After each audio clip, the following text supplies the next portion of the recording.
I'm shooting for 10 because this is my 10th anniversary of coming to this. That's right. That's what I like to hear. 10 years you've been coming here, eating these pancakes. 41,000 Minnesotans applied for permits to carry last year. That's a stark decline from the year before. It's been nearly 2 years since the deadly blast, and now the life of the accused 21-year-old suspect is at stake. Dana, typically a coin flip can be the deciding factor for how a game's gonna start or where you're gonna go to dinner. And we should whip out our shorts and t-shirts, huh? Is that what happens? I mean, that's what I'm gonna do. I'm gonna go running outside. Sun's out, guns out. Sun's out, guns out. Just let them fly. That's how it's gonna happen. All right. Let's give this a shot, shall we? Here we go. Let's see if I can do this. I flipped it! All right. I flipped it! Last night's cold weather didn't stop Northlanders from hitting the stores to devour good deals. Instead of mourning their loved ones last month, Native families were forced to fight for their religious freedoms. This is fantastic. I brought in my blanket that I have had. Blanket. Yeah, let's see. Look at this thing. It's not a blanket. This looks like something that Captain Jack Sparrow would wear. I know.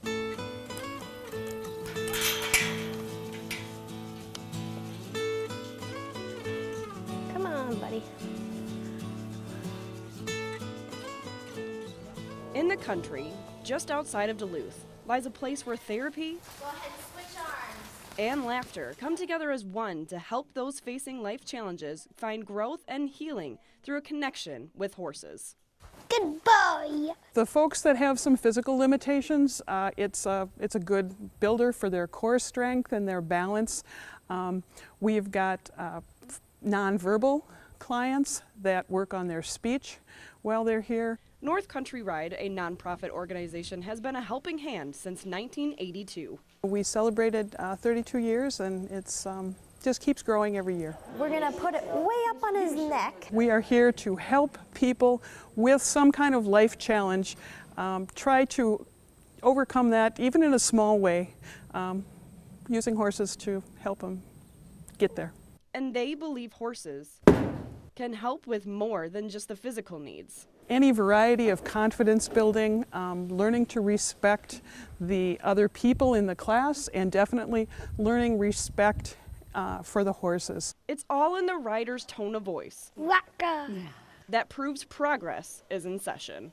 He's delighted. You can tell the way he's just his body language, and he's smiling, and his speech is happy, and he's calm and relaxed. And so he's getting great pleasure out of it. What did I say again to make him stop? You say, whoa. Lars Bettendorf of Duluth has a chromosomal abnormality that has led to some developmental delays. But nothing is stopping him from enjoying his time with his horse, Shiloh. Okay, I'm ready to go again. This is a great opportunity for him to get more comfortable with horses and have a good time and get some therapy out of it as well. Learning how to groom There you go. and saddle up Now you're gonna put this foot in your stirrup. Okay, look at his head. There you go. Nice job. is only the beginning of what they learn here. I think the size and the generosity of spirit that you see from a horse, it is just so obvious that you can connect with a horse. They have to be gentle with us, and it makes you want to be gentle and kind with them in return. And the gratifying experience is shared amongst all who are a helping hand. Can you put me in mouth? Nice job. And just see how much they enjoy the horses, and what they really take away from it. It's really fun to be able to do that for people. You really do gain yourself when you give something to someone else like that. Spectators were ready and waiting around the fire for the first bear grease musher to cross the finish line.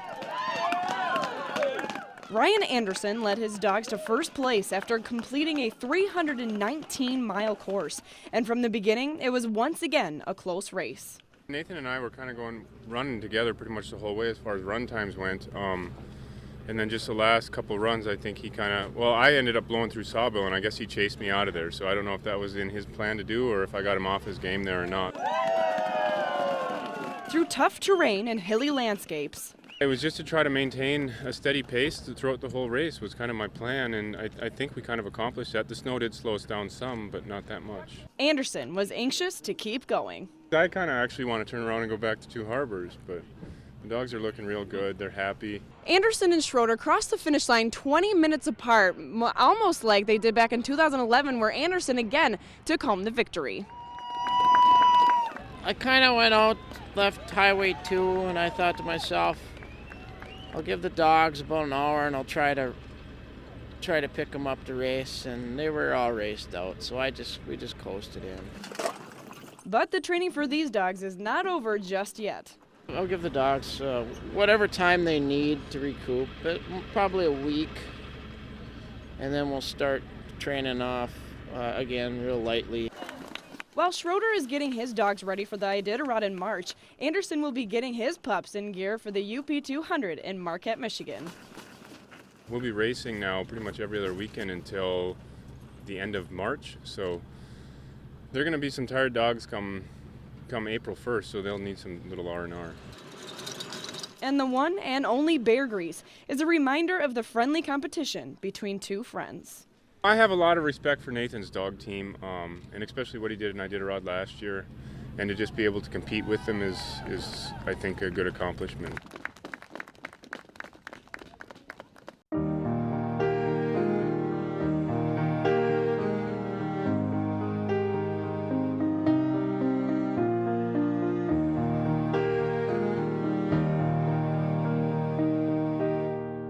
The rushing waters of the St. Louis River create a to-die-for landscape at Jay Cooke State Park. But they've also been the downfall of the park's most iconic feature. It bounces, it makes noise, you have rushing water going underneath you. So there's this sensory thing going on. And then there is that tradition that people have built in their lives. For 90 years, the swinging bridge has provided nothing but memories to Minnesota families.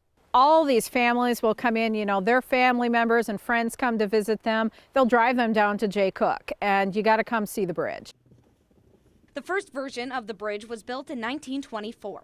Looks totally different than what today's looks like. It was just wooden planks over the rocks, and it was held up with log cribs. Making it not the safest for kids. You were not to run, jump, or make any sudden movement. That bridge lasted until 1934, when the Civilian Conservation Corps built the permanent swinging bridge.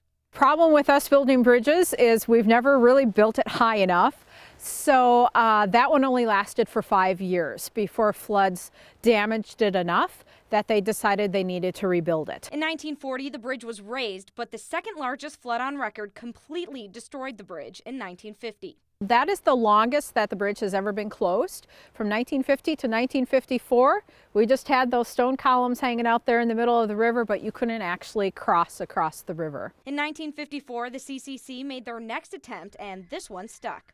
It's 7.5 feet higher than what the original swinging bridge was. So that one manages to stay above any kind of flood waters that went after it in 58 years. Making family memories for the second half of the century. Of course, that all went downhill in 2012 when the highest flood on record catastrophically damaged the swinging bridge. Preserving the history of swinging bridges was the focus of rebuilding the bridge this time. The bridge is on the National Historic Register, and so we wanted it to resemble the original bridge as much as possible. Like perfecting the stone columns. We wanted them to look even more rustic than they did before, so we had historic stonemasons come in, and they did work just like the CCC boys did back in the 30s. And adding back pieces that were long gone. We re-added in the cedar log handrails, and that's an original piece of that swinging bridge number 2. And now the bridge is in shape to last and keep family traditions going for years to come. It becomes part of the story tradition that's passed on from generations, and it just becomes part of their life.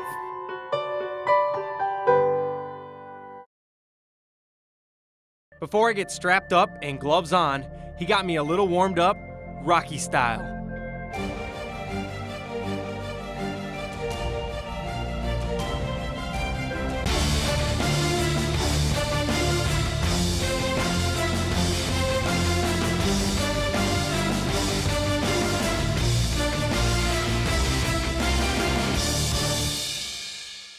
These gloves are heavy right now. This workout was ridiculous. Welcome already. to my world. First rule of Mudman, well, you gotta get muddy.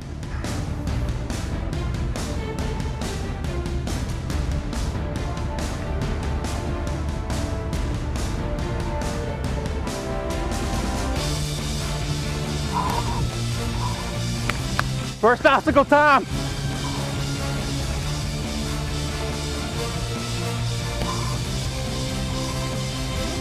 Ah!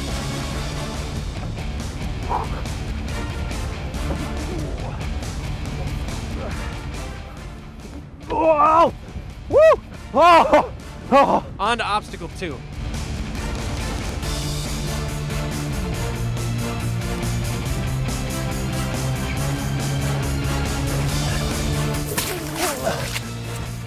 Oh.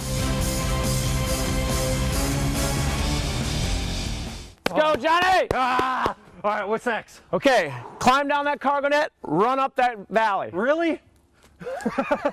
All right.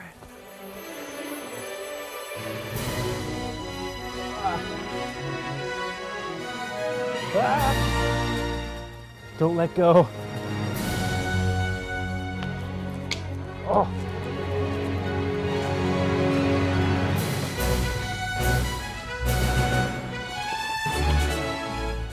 These monkey ropes are impossible. Ah! Ah! Ah! Come on!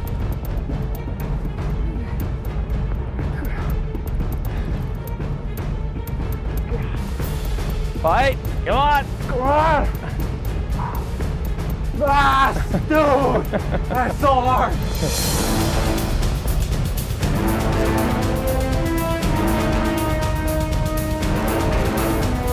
This is ridiculous.